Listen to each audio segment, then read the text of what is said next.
കുത്തുബുണ്ട്, അതൊക്കെ ശരിയാണ്.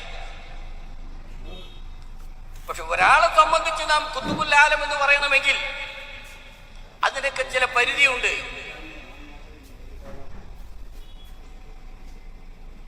അതൊരാൾ പറഞ്ഞ് ഒരാളെ സംബന്ധിച്ച് അയാൾ കുത്തുബുൽ ആലം എന്ന് മറ്റൊരാൾ പറയുമ്പോൾ ഈ മറ്റൊരാളെ വിശ്വസിക്കണമെങ്കിൽ ശരീഅത്തിന്റെ നിയമങ്ങൾ മുഴുവനും പാലിച്ചിരിക്കണം ഈ മറ്റൊരാൾ. എന്നിട്ട് മറ്റേയാൾ കുത്തുബുൽ ആലമാണെന്ന് പറയുന്നെങ്കിൽ അയാൾക്കതിന് പ്രമാണം വേണം. ഇന്നത്തെ കാലത്ത് പ്രമാണം ഖുർആൻ അവതരിക്കുമോ ഹദീസ് അവതരിക്കുമോ? ഒന്നുമില്ല. പിന്നെന്താ? ചില പ്രത്യേക ദർശനങ്ങൾ, കശ്ഫ് എന്ന് പറയുന്ന ദർശനങ്ങൾ ഉണ്ടാവും.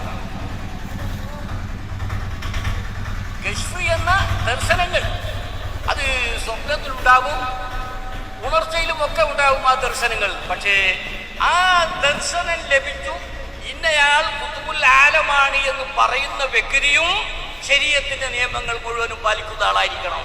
ഒരു കറാത്ത് പോലും സംഭവിക്കാൻ പാടില്ല.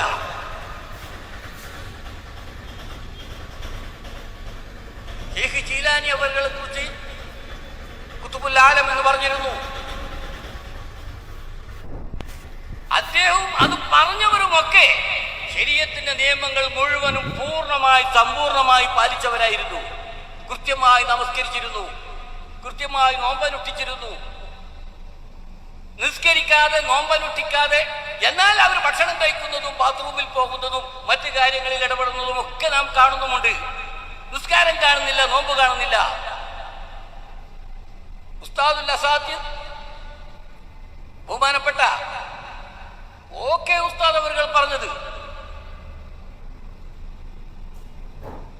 അദ്ദേഹം ഭക്ഷണം കഴിക്കുന്നത് കാണുന്നുണ്ട്, അദ്ദേഹം ഉറങ്ങുന്നത് കാണുന്നുണ്ട്, അദ്ദേഹം ജീവിത പ്രശ്നങ്ങളുമായി ബന്ധപ്പെടുന്നത് കാണുന്നുണ്ട്. കഴിക്കുന്നില്ല, നോമ്പ് വെക്കുന്നില്ല എങ്കിൽ ഒന്നുകിൽ അയാൾക്ക് ബുദ്ധിഭ്രമം, അല്ലെങ്കിൽ ശരീഅത്തിന് നിയമം ലംഘിക്കുന്ന ഫാസിഖ് തമ്മാടി, രണ്ടാലൊന്നാണ്. മഹാനായ കണ്ണിയത്ത് അതിന്റെ മുമ്പ് പറഞ്ഞത് ഇത്തരക്കാർ ശൈത്താന്മാരാണ്, പിശാചുക്കളാണ്, പിശാചുക്കൾ അവരെ വഴിതെറ്റിച്ചിരിക്കും. ശരീഅത്തിന്റെ നിയമങ്ങൾ പാലിക്കുക എന്നുള്ളതാണ് ഏതിന്റെയും മാനദണ്ഡം. അത് പാലിക്കുന്നവന്റെ വാക്കാണ് നാം വിശ്വസിക്കുക. പ്രത്യേകിച്ച് ഇങ്ങനെയുള്ള മറഞ്ഞ കാര്യങ്ങളിൽ. കശ്ഫ് എന്ന് പറഞ്ഞാൽ പ്രത്യേകമായിട്ടുള്ള ദർശനമാണ്. ദൈവിക ദർശനം എന്ന് പറയാം, ദൈവത്തിൻ്റെതാണെങ്കിൽ. അല്ലെങ്കിൽ പിശാചിൻ്റെതാണെങ്കിൽ പൈശാചിക ദർശനം എന്ന് പറയാം. അത് രണ്ടും വേർതിരിക്കണമെങ്കിൽ അതിന്റെ മാനദണ്ഡമാണ് ശരീഅത്തിന്റെ നിയമം പാലിക്കുക എന്നുള്ളത്. മുഹ്യിദ്ദീൻ ശൈഖ് റളിയല്ലാഹു തആല അൻഹുവും അനുയായികളും കൂടി സഞ്ചരിക്കുമ്പോൾ നമുക്കറിയാമല്ലോ ചരിത്രം. ആകാശത്തിൽ നിന്ന് കുറെ പാത്രങ്ങൾ ഇങ്ങോട്ട് താഴ്ത്തിട്ടിരിക്കുന്നു. ഷെയ്ഖിന്റെ ഭാഗത്തേക്കാണ് വരുന്നത്. അതിലെന്താണുള്ളത്? മദ്യമാണ്. അവിടെ നിന്ന് ആകാശത്തിൽ നിന്ന് വിളിച്ചു പറയുന്നു, അത് അഹ്ലൽനാലക്കൽ മുഹറമാത്, ഷെയ്ഖ് അവറുകളെ ഹറാമായ കാര്യങ്ങളൊക്കെ നിങ്ങൾക്ക് നാം ഹലാലാക്കിയിരിക്കുന്നു എന്ന് പടച്ചവൻ പറയുന്നതായിട്ട്. ഷെയ്ഖും മുരീദുമാരും അത് കേൾക്കുന്നു. ഉടനെ ഷെയ്ഖ് അവർ പറഞ്ഞു, പോടാ ശൈത്താൻ, കടന്നു പോടാ ശൈത്താൻ. അപ്പോൾ മുരീദുമാർ ചോദിച്ചു, അത് ശൈത്താനാണ് എന്നതിന് എന്താ തെളിവ്? അവിടുന്ന് പറഞ്ഞു, അത് ഹറാമിനെ ഹലാലാക്കുന്ന ശരീഅത്തിന്റെ നിയമം ലംഘിക്കുന്നത് ഏത് വകുപ്പിലാണോ ആരാണോ അത് ശൈത്താൻ തന്നെയായിരിക്കും. പിന്നെ അവിടെ നോക്കി നിൽക്കേണ്ട, അന്വേഷിക്കേണ്ട, സംശയിക്കേണ്ട പ്രശ്നമില്ല. അപ്പോ ഈ കുത്തുബ് എന്ന് പറയുന്നവരും കുത്തുബുൽ ആലം എന്ന് പറയുന്നവരും കുത്തുബുൽ അഖ്താബ് എന്ന് പറയുന്നവരും ഒക്കെ അവരെ നാം കുത്തുബായി കാണണമെങ്കിൽ ഏറ്റവും ചുരുങ്ങിയത് അവർ ശരീഅത്തിന്റെ നിയമങ്ങൾ പാലിച്ചിരിക്കണം. പിന്നെ അവർ കുത്തുബാണ് എന്നതിന്റെ തെളിവും വേണം. ആ തെളിവ് ഇന്നത്തെ കാലത്ത് ഈ ദർശനങ്ങളിൽ, സ്വപ്നം അതുപോലെയുള്ള ദർശനങ്ങളിൽ നിന്ന് മാത്രമേ ലഭിക്കുകയുള്ളൂ. ആ ദർശനം വിശ്വസനീയമല്ല, വിശ്വസിക്കേണ്ട ആവശ്യമില്ല. അത് വിശ്വസിക്കൽ നിർബന്ധമായ സംഗതിയല്ല. അതേസമയത്ത് ആ പറയുന്ന ദർശനം ഉണ്ടായ വ്യക്തി അദ്ദേഹം പൂർണ്ണമായി ശരീഅത്ത് പാലിച്ചിരിക്കണം. ആരെക്കുറിച്ച് കുത്തുബുൽ ആലം എന്ന് പറയുന്നു അദ്ദേഹവും പൂർണ്ണമായി ശരീഅത്ത് പാലിച്ചിരിക്കണം. ഇതാ നിയമം, കിതാബുകളിൽ എഴുതി വെച്ചതാണ്. ഇതൊന്നും ആർക്കും അറിയാത്ത കാര്യങ്ങളല്ല. ആളുകളെ പറഞ്ഞ് പേടിപ്പിക്കരുത്. അദ്ദേഹം കുത്തുബുൽ ആലമാണ്, അദ്ദേഹം മറ്റേ ആലമാണ് എന്നൊക്കെ പറഞ്ഞ ആളുകളെ പേടിപ്പിക്കാൻ പാടില്ല. പിന്നെ കറാമത്ത് കാണിക്കുമല്ലോ എന്നാ. കറാമത്ത് എന്ന് സാങ്കേതികമായ അർത്ഥത്തിൽ വരണമെങ്കിൽ ശരീഅത്ത് പാലിച്ചിരിക്കണം. കറാമത്ത് എന്ന് പറയണമെങ്കിൽ അള്ളാഹു ഇഷ്ടദാസനെ ബഹുമാനിച്ചുകൊണ്ട് എങ്ങനെ ഇഷ്ടദാസനാകല്?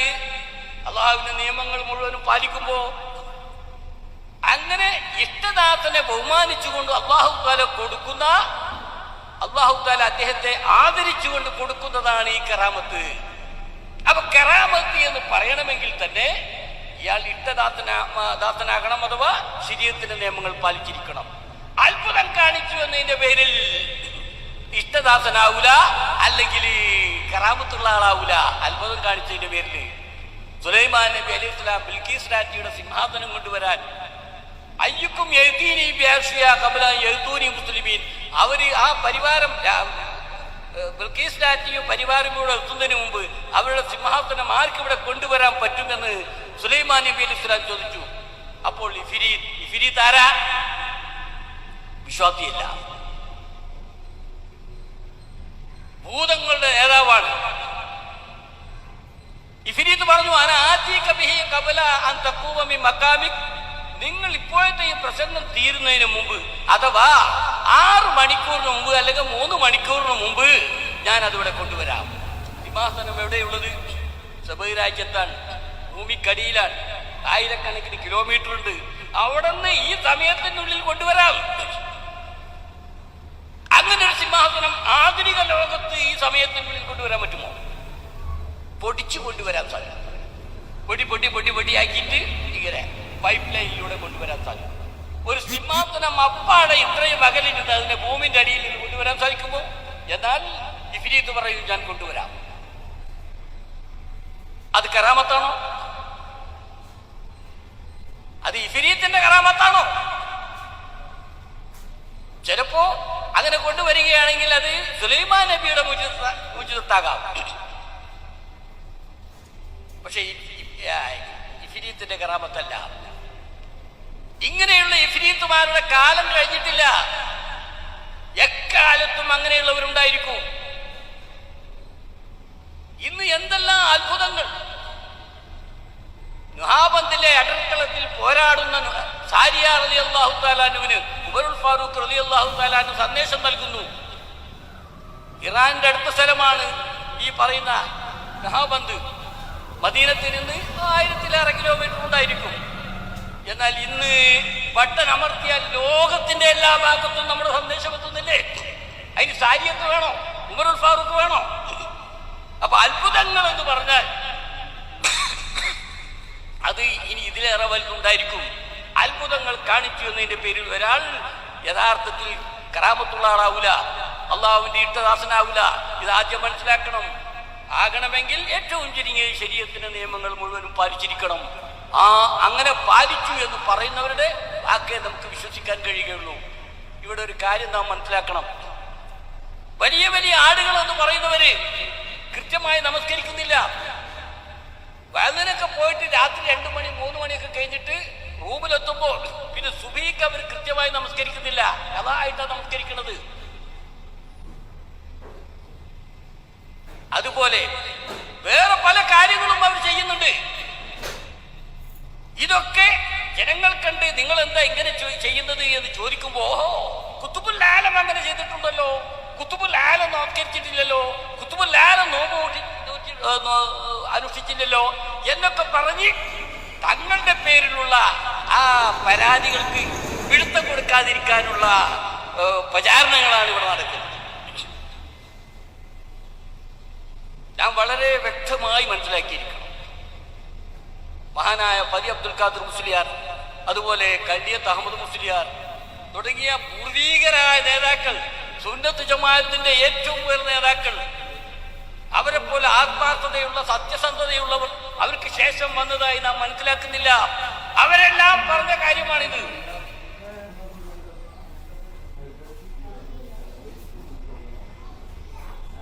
ഇതെല്ലാം വളരെ അടിസ്ഥാനപരമായ കാര്യം. ثم جعلناك على شريعة من الأمر فاتبعها ولا تتبع أهواء الذين لا يعلمون. പരിശുദ്ധ ഖുർആൻ പറഞ്ഞതാ അള്ളാഹുവിന്റെ റസൂലിനോട്. അള്ളാഹുവിന്റെ റസൂലിനോട് നേരിട്ട് പറഞ്ഞതാണ്, മൊത്തം മുഅ്മിനീങ്ങളോട് പറഞ്ഞതല്ല. ثم جعلناك على شريعة من الأمر, പ്രത്യേക ഉത്തരവ് പ്രകാരമുള്ള ശരീഅത്തിന്റെ നിയമങ്ങളിൽ നിങ്ങൾ നാം കൊണ്ട് നിശ്ചയിച്ചിരിക്കുന്നു. ആ ശരീഅത്തിന്റെ നിയമങ്ങൾ നടപ്പാക്കാനും പറയാൻ ثم جعلناك على شريعة من الأمر فاتبعها, അതനുഗമിക്കണം. ولا تتبع أهواء الذين لا يعلمون, അറിയാത്ത കുറെ ആളുകൾ അവർക്ക് ചില പ്രത്യേക താല്പര്യങ്ങൾ ഉണ്ടാവും, പ്രത്യേക വികാരങ്ങൾ ഉണ്ടാവും, പ്രത്യേക വിചാരങ്ങൾ ഉണ്ടാവും. അവരെ നിങ്ങൾ പിന്തുടരാൻ പാടില്ല. ശരീഅത്തിന്റെ നിയമം പൂർണ്ണമായി നിങ്ങൾ പാലിക്കണം. ഇസ്തിഖാമത്തിന്റെ മാർഗം, ഇസ്തിഖാമത്തിന്റെ മാർഗം എന്ന് പറഞ്ഞാൽ ഒരു കറാഹത്ത് പോലും ബോധപൂർവം ചെയ്യാൻ പാടില്ല. പരമാവധി സുന്നത്തുകളെല്ലാം പാലിച്ചിരിക്കണം. ഇതാണ് ഇസ്തിഖാമത്ത്. ഫസ്തഖിം കമാ ഉമിർത എന്ന് പരിശുദ്ധ ഖുർആനിൽ ഹൂദ് സൂറത്തിൽ അല്ലാഹു തആല പറഞ്ഞു, ഫസ്തഖിം കമാ ഉമിർത, പറഞ്ഞതുപോലെ കേട്ടോ പ്രവാചക. അതാ എന്താ അതിന്റെ പ്രയോഗം എന്നറിയാമോ? അവിടെ നിന്ന് ഇങ്ങനെ ചെയ്യണം അങ്ങനെ ചെയ്യണമെന്നല്ല, അത് വിഷയത്തിന്റെ ഗൗരവത്തിലാ പറയുന്നത്. ഫസ്തഖിം കമാ ഉമിർത, എങ്ങനെയാണോ നിങ്ങൾക്ക് കൽപ്പന കിട്ടിയത് അങ്ങനെ ചെയ്യണം കേട്ടോ എന്ന് അല്ലാഹു തആല നബിയോട് പറയാ. അതാ ഇസ്തിഖാമത്ത് എന്ന് പറഞ്ഞാൽ കറാഹത്ത് പോലും നമ്മൾ ചെയ്യാൻ പാടില്ല. ഇത് ഈ ആയത്ത് അവതരിച്ച ശേഷം റസൂലുള്ളാഹി പറഞ്ഞു, എന്നെ ആകെ നരപ്പിച്ചു പോയി, പെട്ടെന്ന് എന്നെ നരബാധിച്ചു ഈ സൂക്തം ഞാൻ കേട്ടപ്പോൾ. ജിബ്രീൽ ഈ സൂക്തം ഓതി തന്നപ്പോൾ ഞാൻ നരച്ചുപോയി.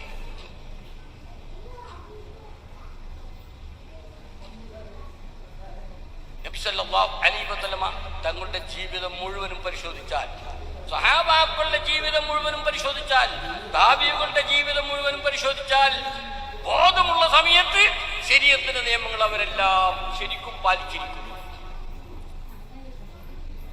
എന്നാൽ ബോധമില്ലാത്ത വലിയാണെങ്കിലോ മജ്ദൂബ്, പ്രത്യേകമായി ദൈവികമായി ആകർഷിക്കപ്പെട്ട ദൈവാകർഷണത്തിന് വിധേയനായ മജ്ദൂബ് ആണോ എങ്കിൽ മജ്ദൂബ് അയാളെ ജതുവറ്റ് നടക്കട്ടെ, അയാളെ കാണണ്ട, അയാളിൽ നിന്നും സ്വീകരിക്കും വേണ്ട, അയാളെ ദിക്റും സ്വീകരിക്കണ്ട, അയാളെ പിന്നാലെ പോണ്ട, അയാൾക്ക് നിങ്ങൾ പിന്നെ മക്ബറ കെട്ടി വലുതാക്കും വേണ്ട.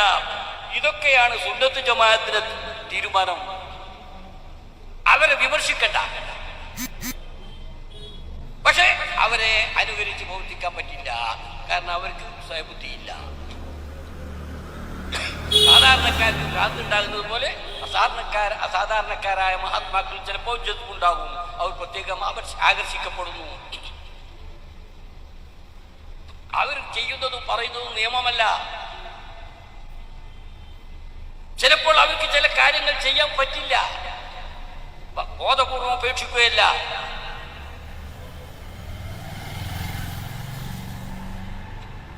നബി സല്ലല്ലാഹു അലൈഹി വസല്ലം തങ്ങൾക്ക് സഹാബത്തുൽ ഖന്തഖിൽ അസ്ർ നമസ്കാരം ഖളായി. അസ്ർ നമസ്കാരം ഖളായി, ഖളാക്കാൻ വേണ്ടി ഖളാക്കിയതല്ല.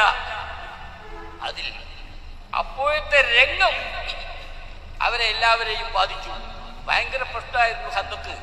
ഖുതുബത്തുൽ അഹ്സാബ് എന്നല്ല പറയുന്ന ഒരുപാട് സൈന്യങ്ങൾ, മക്കക്കാരും ജൂതരും ക്രിസ്ത്യരും അങ്ങനെ പല പല പല സംഘങ്ങളും ഒരുമിച്ച് കൂടിയിട്ട് പ്രവാചകനെയും സഹാബാക്കളെയും എതിർക്കാൻ വന്നു. അതാ ഖുതുബത്തുൽ അഹ്സാബ്.